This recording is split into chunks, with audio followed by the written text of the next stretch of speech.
Hey guys, Anthony here. It is Monday, September 15th, 2025. At about 11 o'clock almost, I just finished working out. I did some study this morning. I posted a few videos, and I had a few questions come to me through my social media. I believe it was on YouTube, and they had some questions on, what I use in my Bible study. And so today I figured I'd do a quick video, just give you an overview on what I do. Hopefully it'll help you.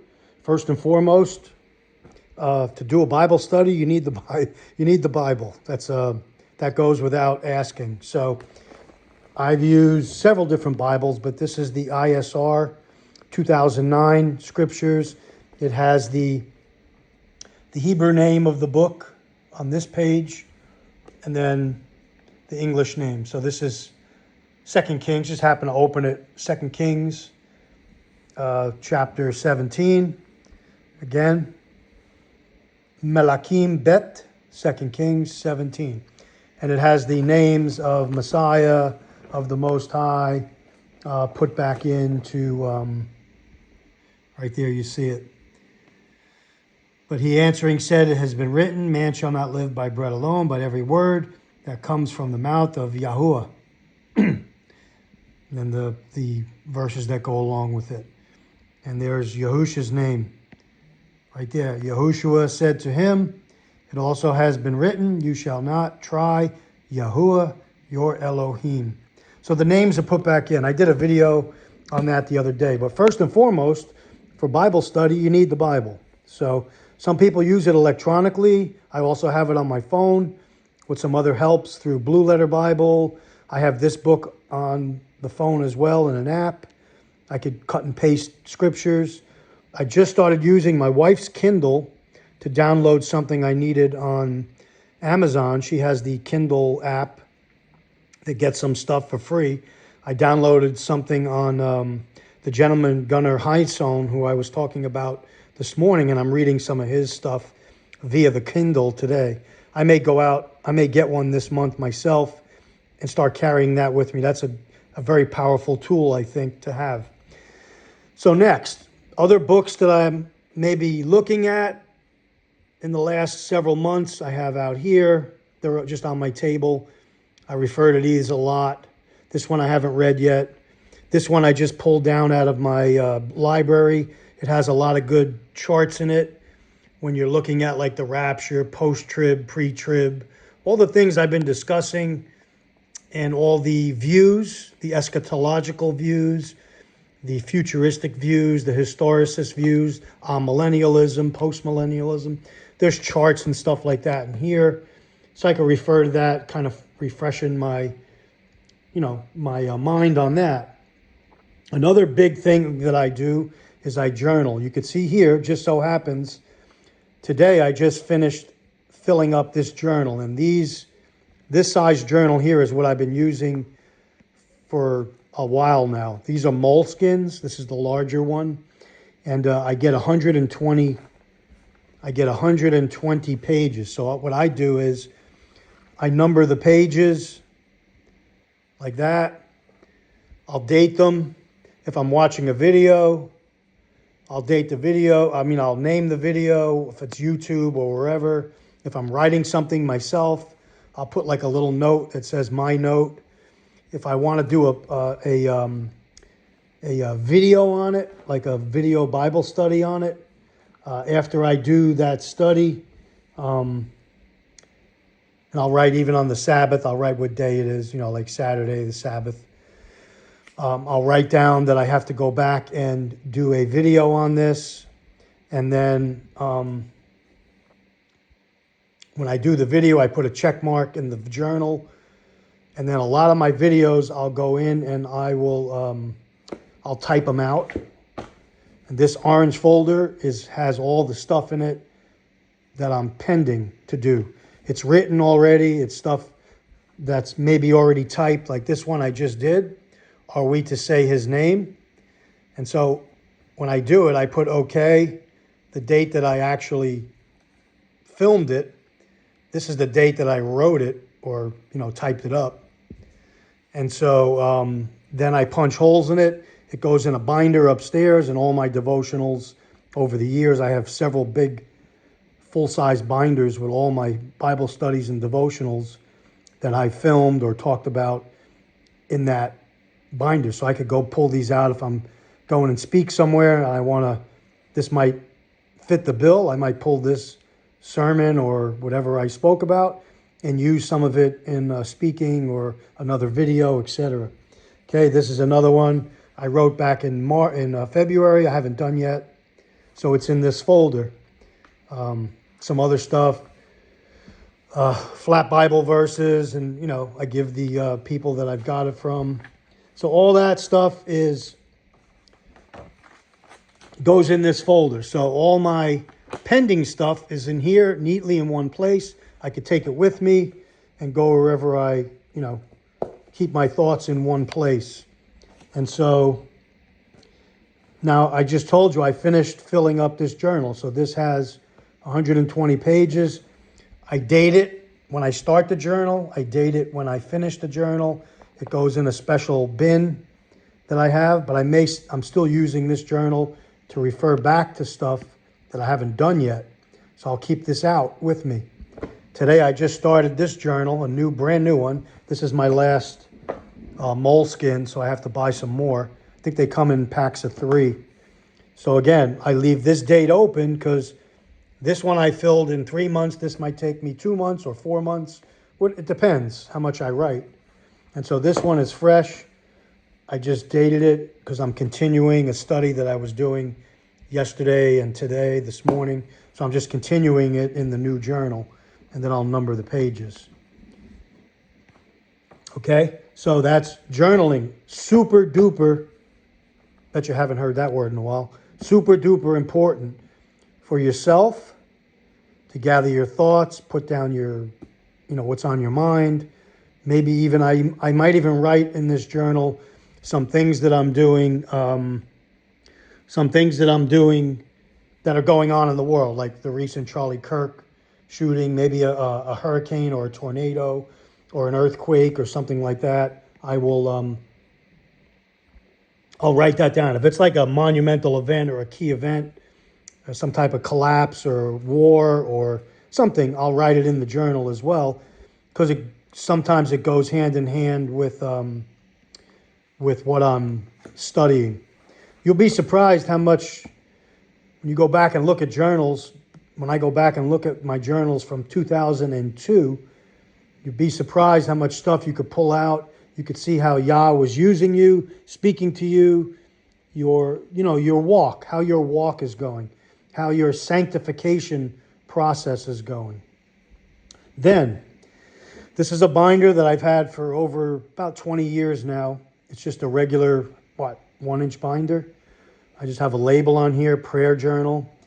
The church I used to attend in South Florida, First Baptist Church at Weston, I just put this on here, slid this in the thing years ago. It was their mission statement, the fivefold ministry, built on Messiah, the pillars. This was their theme of the year or of the congregation. So that's on there. But in this book, you'll see, right now I have regular tabbed paper, with holes punched in it. I have a bunch of stuff in here that I've collected over the years, letters from my daughter when she was little, something I wrote on a plane back in 2011, and I made a devotional out of it and posted it on YouTube. That's there. Different things, my entry letter into the jail system in Broward County. There's Chaplain Rick Braswell there. So that went to my church, went to me, and there it is, this is what you need to get into the jail system. And we had five jails in Broward County that I had access to. It's a picture of a family member that was in jail that I was writing to. Just kept it in the book. I keep little note cards blank because I might want to take some prayer requests with me on a walk. So that's there. But this is my prayer journal. So these are some recent prayer requests that I have to that I'm praying for now. And if you write them in your journal, they may get lost in translation and mixed up. So sometimes I'll write it down on a paper in my journal, then I transfer it into this book, and then I can carry this book anywhere I want if I'm going somewhere to pray. I have a little outline here on Bible study on how to pray. So you could go back and, hey, when I pray, I should be mentioning adoration, confession, thanksgiving, and supplication. And it goes on to tell you what each of those are, scriptures relating to it. So this is something I have in my prayer journal that taught me how to pray or teaches me how to pray. And the scriptures are all in there. And then from years ago, I'm just giving you some things I used to do. I kept any letters that I've may have written to people that were sick or family members of people that told me their family member something was wrong. I might have wrote them a letter and sent it. I have copies here.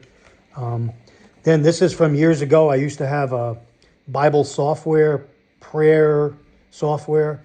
So I used to actually put, the category, who it was for, the date. Then I would write in updates by hand. And I would take this to deacon meetings with me. And sometimes I might be asked about a deacon family that I was praying for or helping or assisting.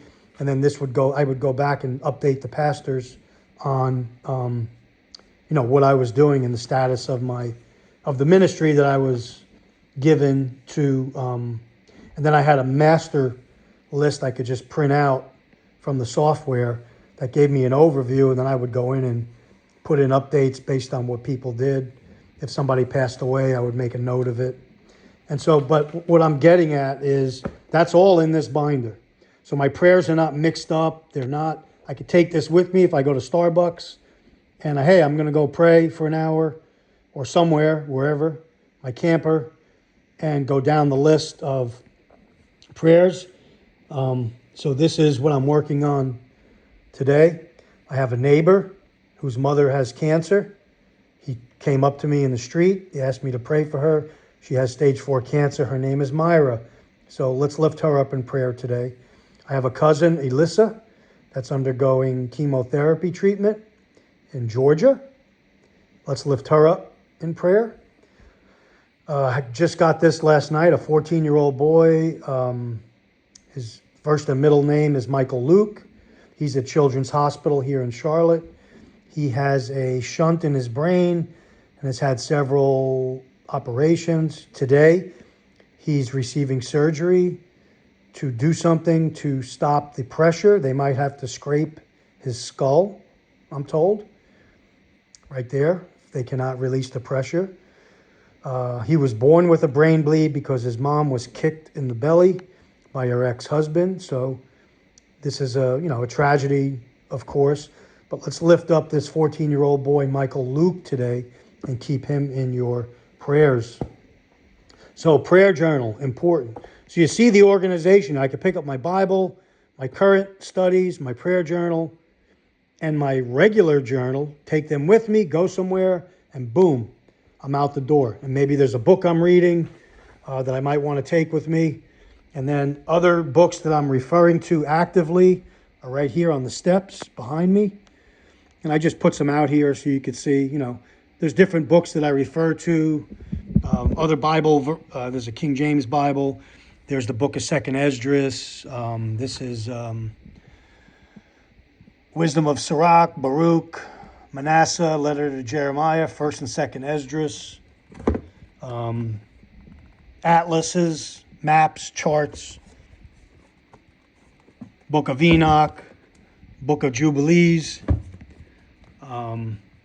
Again, another book with all timelines and things because those help me in my study. Other folders with other studies that I'm doing and things over the years that I have, try to keep organized.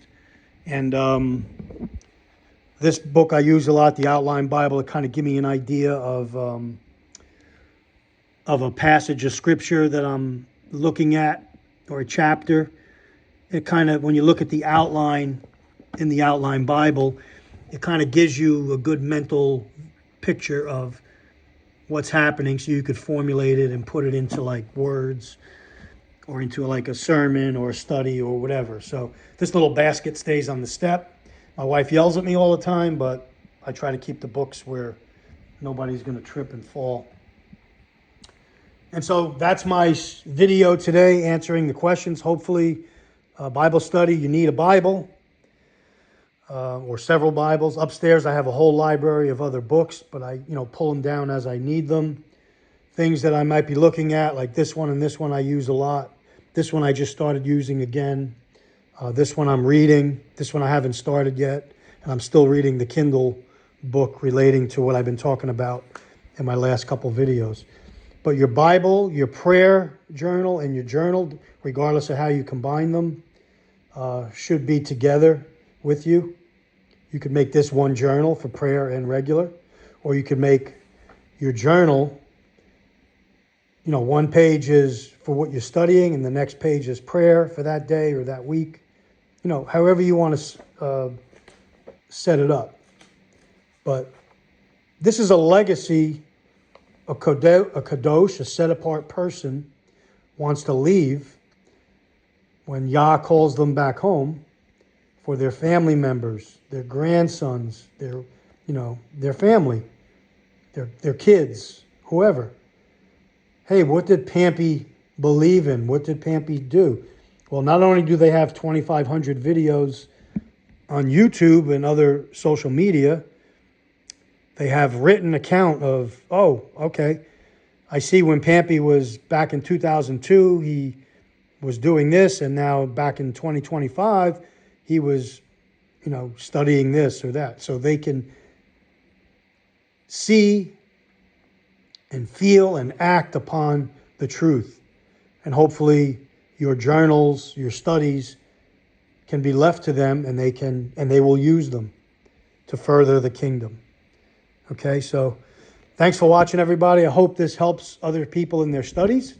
I know it was a little long video, but I wanted to do an overview of what I do, so to keep myself organized, as as they said in the movie Taxi Driver. No, to keep yourself organized. And so that's my video. Take care. Yah bless everybody. Anthony signing off.